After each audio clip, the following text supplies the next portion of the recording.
Hello and welcome to iTrust's MoneyCast. Today we're going to be talking about what are the fully loaded costs of buying a home.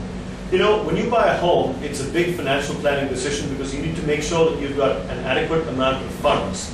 But in addition to the purchase price, there's a whole lot of other incidental and mandatory expenses that need to be incurred, which very often people ignore to their own peril. These will quite possibly be up to 10 to 15 to even 20% of the total purchase price of the home. So do factor them in. What are some of the expenses that I'm talking about? Well, first of all, when you buy the property, there'll be some kind of stamp duty and registration fees that are associated with it that'll have to be paid to the government. You might also have to pay some kind of a brokerage fee to the intermediary in the middle who sold you the property. If you're taking a loan for funding the property, you might have to pay some kind of a loan processing fee as well. In addition to that, you might have to pay lawyers some fees to understand whether the title is right on the property that you're purchasing.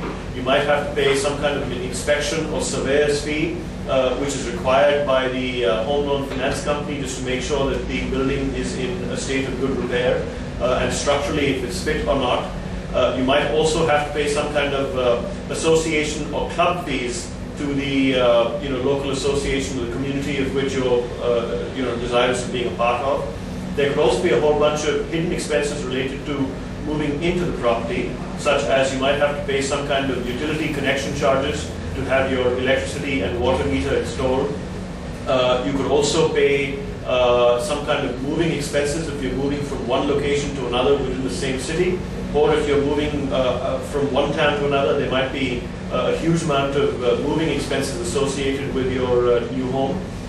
Finally, there'll be furnishing costs involved as well, i.e. you're going to need to get some kind of furniture. It could be your bed, your dining table, your living room furniture and so on, so that you can enjoy living in your new home very comfortably. So when buying a house, don't just stick to whatever the purchase price of the property is. Also factor in what the total costs of ownership will be related to all these other costs that I've shared with you. Thanks.